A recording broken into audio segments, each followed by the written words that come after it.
నమస్కారం అందరికీ. ఈరోజు నవనిర్మాణ దీక్ష 4వ రోజు. నవనిర్మాణ దీక్ష యొక్క ప్రధానమైనటువంటి ఉద్దేశం ఆనాడు జరిగినటువంటి కుట్ర కావచ్చు, దగ కావచ్చు, మోసం కావచ్చు, విడదీసిన రాష్ట్రాన్ని కట్టుబట్టలతో బయటికి పంపించినటువంటి విధానం కావచ్చు, అశాస్త్రీయంగా చేసినటువంటి పద్ధతి కావచ్చు, ఇవన్నీ కూడా ప్రజల్లో ఎప్పటికప్పుడు గుర్తు చేయాలి. ప్రజల్లో కసి పెంచాలి. కసితో పాటు పట్టుదల, పౌరుషం కూడా పెంచాలి. ఎక్కడైనా ఒక అవమానం జరిగినప్పుడు దాన్ని మళ్ళా తిరిగి ఏ విధంగా రెవెన్యూ తీర్చుకుంటాం. రెవెన్యూ అంటే ఏంటి?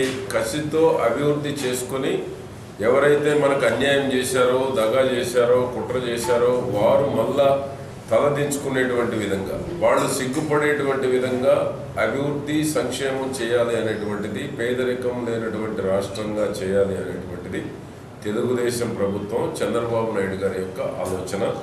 ప్రజల్లో రాష్ట్ర విభజన మర్చిపోయినా జరిగిన నష్టం, జరిగిన అన్యాయం, జరిగిన మోసం ప్రజలకు ఎప్పటికప్పుడు గుర్తు చేస్తూ ఉండాలి. గుర్తు చేస్తూ ఉంటేనే ప్రతి మనిషిలో కూడా కసి ఉండేటువంటి అవకాశం ఉంటుంది.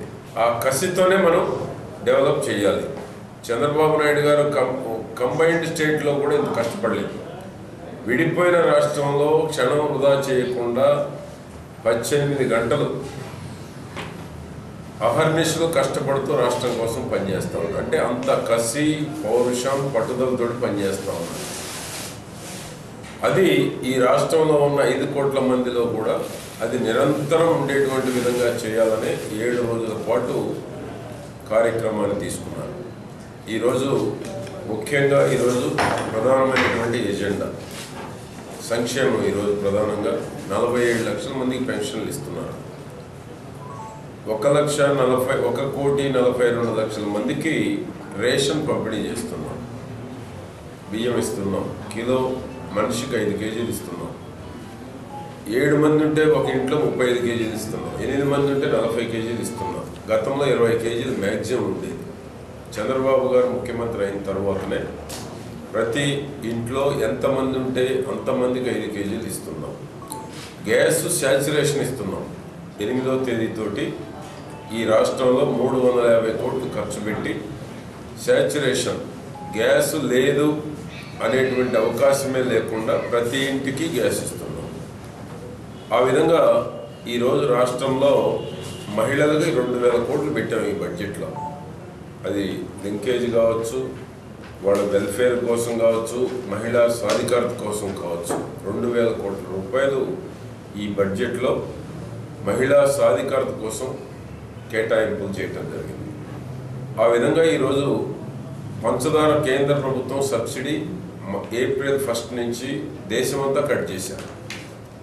తిరిగి మరలా ఈ రాష్ట్రంలో పంచదార ఏ విధంగా ఇవ్వాలి, కేంద్ర ప్రభుత్వ సహకారం లేకపోయినా అనేటువంటిది చంద్రబాబు నాయుడు గారి ప్రభుత్వం ఆలోచన చేస్తుంది.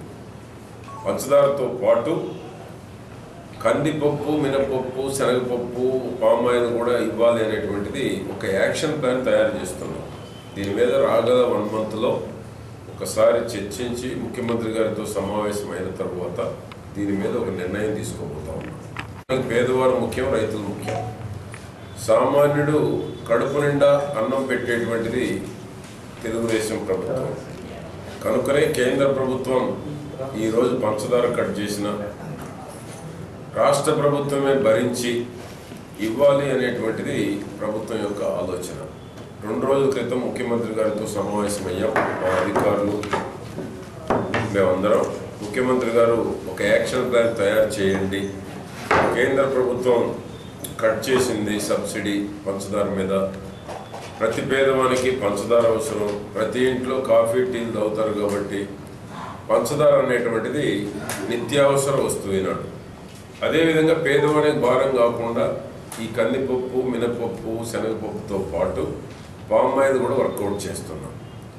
ఇవన్నీ కూడా ఒక యాక్షన్ ప్లాన్ చేసి రాష్ట్ర ప్రభుత్వానికి ఎంత అదనపు భారం పడుతుంది అది ఒక అంచనాకు వచ్చిన తర్వాత ముఖ్యమంత్రి గారితో సమావేశమయ్యి దీని మీద ఒక నిర్ణయం తీసుకోబోతా ఉన్నాం.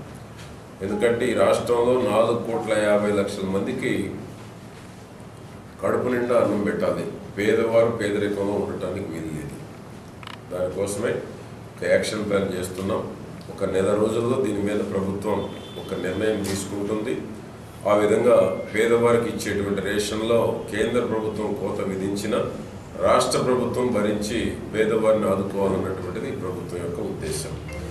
రెండవది, ఇటీవల కాలంలో ఏంటంటే ఆటోలు, జీబులు కానీ లారీలు కానీ ఓవర్లోడ్ మీదట ఎక్కువ పెనాల్టీలు విధించారు. నిన్న ముఖ్యమంత్రి గారి దృష్టికి, డీజీపీ గారి దృష్టికి తీసుకువెళ్ళాము. పెనాల్టీలు 10,000, 12,000 వేసి ఆటో దూలేవాళ్ళను, జీబు దూలేవాళ్ళను ఇబ్బంది పెట్టి వాళ్ళ పుట్టగొట్టద్దు. పెనాల్టీలు లేకుండా ఓవర్లోడ్ ఉంటే అక్కడ దించేయండి. ఓవర్ ఎంతమంది ఉంటే అంతమందిని ప్రజల్లో ఒక అవేర్నెస్ తీసుకొచ్చి ఓవర్లోడ్ చేయకుండా ప్రజల్నే ఎక్కువగా ఉన్న ఆటోలు ఎక్కకుండా, ఎక్కువగా జీబులు ఎక్కకుండా ప్రజల్నే అప్రమత్తం చేసి ప్రజల్ని చైతన్యవంతం చేస్తే ఈ సమస్య పరిష్కారం అవుతుంది అనేటువంటి ఆలోచన చేయడం జరిగింది. కాబట్టి 10,000, 12,000 పెనాల్టీలు వేయకుండా ఓవర్లోడ్ ప్రజలకు కూడా మేము రిక్వెస్ట్ చేస్తాము. ఎక్కడ ఓవర్లోడ్ ఆటోలు ఎక్కొద్దు అంటే మించి అడ్జస్ట్ అయ్యి కూర్చొని ఓవర్లోడ్ ఎక్కితే డ్రైవర్ ఇన్కంఫర్ట్గా ఉంటాడు, యాక్సిడెంట్లో ఉంటాడు. చేసేది యాక్సిడెంట్ ఆటోలో జీబో చేస్తే ప్రభుత్వాన్ని నిందిస్తూ ఉన్నారు. చంద్రబాబు నాయుడు గారు ఒకటే చెప్తున్నారు, ప్రజల ప్రాణాలు ఈ ప్రభుత్వానికి ముఖ్యం, పెనాల్టీలు ముఖ్యం కాదు. ప్రజల్ని చైతన్యం చేయాలి. ఆటో జీబు తోలేటువంటి వాళ్ళ మీద భారం పడకూడదు. కాబట్టి ప్రజలు కూడా ఎక్కువ సీటింగ్ కెపాసిటీకి మించి దయచేసి ఎక్కొద్దు. ప్రాణానికి హానికరంగా ఉండేటువంటిది కొని తెచ్చుకోవద్దని కూడా తెలియజేస్తున్నారు. రేపు పోలవరం మన అరకులో గ్యాస్ 50,000 మందికి రేపిస్తున్నాం. ముఖ్యమంత్రి గారి సమక్షంలో అరకులో 50,000 మందికి ట్రైబల్స్కి పూర్తిగా ప్రభుత్వమే ఇస్తుంది. స్టవ్తో సహా, గ్యాస్ సిలిండర్తో సహా ప్రభుత్వమే 350 కోట్లు పెట్టాము. 1,50,000 మందికి ట్రైబల్కి గ్యాస్ ఫ్రీగా ఇస్తున్నాం.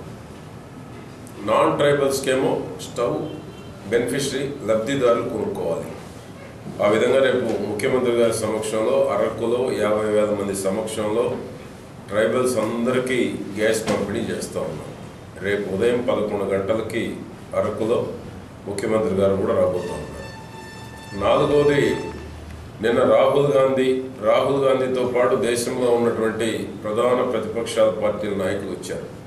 గారు రాష్ట్రం సమైక్యంగా ఉండాలని కానీ, విడదీస్తే సమన్వయం జరగాలని కానీ ఆనాడు ప్రతి రాష్ట్రం వెళ్ళి నిన్న వచ్చిన నాయకులందరినీ కలిశారు.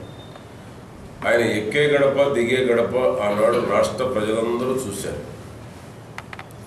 ఈనాడు నిన్నొచ్చి ఇక్కడ కేకలు పెట్టిన వాళ్ళందరూ మరి ఆ రోజు ఏమయ్యారని ప్రశ్నిస్తా ఉన్నాం. వాళ్ళు నిన్నొచ్చి కేకలు పెట్టారు, మేమంతా ప్రత్యేక హోదాకు నిలబడతాం. ఆ రోజు నిలబడి ఉంటే ఈ సమస్య వచ్చేది కాదు, రాష్ట్రం విడిపోయేది కాదు. సమన్వయం చేయలేనప్పుడు కలిసి ఉండాలనే తెలుగుదేశం పార్టీ మొదటి నుంచి ఒకే స్టాండ్ ఉంది. విడదీయాలంటేనేమో స్టేక్ హోల్డర్స్తో మాట్లాడాలా, సమన్వయం జరగాలి, అప్పుడే విడదీయాలి తప్ప విడదీయటానికి వీలు లేదని ముఖ్యమంత్రి గారు ఒకే స్టాండ్ మీద ఉన్నారు. నిన్న కేకలు పెట్టారు, ప్రేమ చూపించారు ఆంధ్రప్రదేశ్ ప్రజల మీద ఓట్ల కోసం. మళ్ళీ 2 ఏళ్ళ ఎన్నికలు వచ్చినాయి. 3 ఏళ్ళు ఏం చేశారు? నిద్రపోయారా? 2 ఏళ్ళ ఎన్నికలు వస్తున్నాయి కాబట్టి మళ్ళా రాజకీయ ప్రయోజనాల కోసం ఆ రోజు విడదీశారు. తిరిగి మరలా 2019లో రాజకీయ ప్రయోజనాల కోసం ప్రత్యేక హోదా పేరుతోటి నిన్న అడుగుపెట్టారు. అసలు అడుగుపెట్టి అర్హత ఉందా మీకు? ఆంధ్రప్రదేశ్ ప్రజలకు క్షమాపణ చెప్పి మీరు ఆంధ్రప్రదేశ్లో అడుగు పెట్టాలి. నిన్న వచ్చిన వాళ్ళు అందరూ ప్రేమ గార్చారు. ఏమయ్యారు? 3 ఏళ్ళు విడిపోయినప్పుడు ఏం చేశారు? పార్లమెంట్లో ఏం చేశారు? పార్లమెంట్ తలుపు మూసినప్పుడు ఏం చేశారు? మీరంతా మీడియాను బయటికి పంపించినప్పుడు ఏం చేశారు? అవన్నీ మర్చిపోయారు అనుకుంటారు తెలుగు ప్రజలు. తెలుగు ప్రజలు ఎప్పటికీ మర్చిపోరు. మీరు ఎన్ని రాజకీయ ప్రయోజనాల కోసం వచ్చారు అనేటువంటి స్పష్టంగా ప్రజలు గమనించారు. కుట్ర చేశారు, దగా చేశారు. మీరు తెలుగు ప్రజల్ని విడదీశారు, కట్టుబట్టలతో బయటికి పంపారు. రాజధాని కూడా లేదు. ముఖ్యమంత్రి గారు బస్సులో పరిపాలన చేశారు. ఈ దేశంలో ఎవరికీ లేదు అటువంటి పరిస్థితి. ఇవన్నీ మర్చిపోయారనుకుంటున్నారు మీరు. కాబట్టి సహకారం అందించారనేటువంటిది కూడా ఉన్నది. అంటే ప్రత్యేక హోదా పేరుతోటి జగన్మోహన్ రెడ్డి ఆర్థిక సహకారం అందించారనేటువంటిది కూడా ఉంది. కాబట్టి ఈరోజు తల్లి పిల్ల రెండు కాంగ్రెస్లు కలిసి రాష్ట్రాన్ని విడదీశారు. సమన్వయం లేకుండా దగా చేశారు.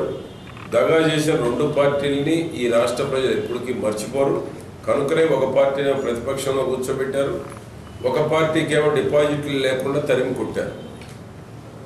చంద్రబాబు నాయుడు సమర్థుడు కాబట్టి కష్టాల్లో ఉన్న రాష్ట్రాన్ని ఒడ్డుకు చేర్చే శక్తి సత్తా ఉన్నటువంటి నాయకుడనే 2014 ఎన్నికల్లో గెలిపించారు. గెలిపించినటువంటి దానికి ఈనాడు చంద్రబాబు నాయుడు గారు ఒక్క నిమిషం వృధా కాకుండా కసితో పనిచేస్తూ ఉన్నారు, కసితో అభివృద్ధి చేస్తూ ఉన్నారు. ప్రమాణ స్వీకారం చేయకముందే 7 మండలాలు పోలవరాన్ని మాకు కలిపితేనే నేను ప్రమాణం చేస్తానని మొండి పట్టుదలతో ఉన్నారు. అటువంటి నాయకుడిని ఎన్నుకున్నారు కాబట్టి ఈనాడు చేసిన మోసాన్ని, చేసినటువంటి దగాని తట్టుకొని ఈనాడు చంద్రబాబు నాయుడు గారు అభివృద్ధి సంక్షేమంలో ఈనాడు ఈ రాష్ట్రాన్ని పక్క రాష్ట్రాల కన్నా మిన్నగా డెవలప్ చేస్తున్నారు. పక్క రాష్ట్రాల కన్నా ఇక్కడ ఉన్నటువంటి ప్రజలు గర్వపడేటువంటి విధంగా అభివృద్ధి సంక్షేమంలో దూసుకెళ్తాం.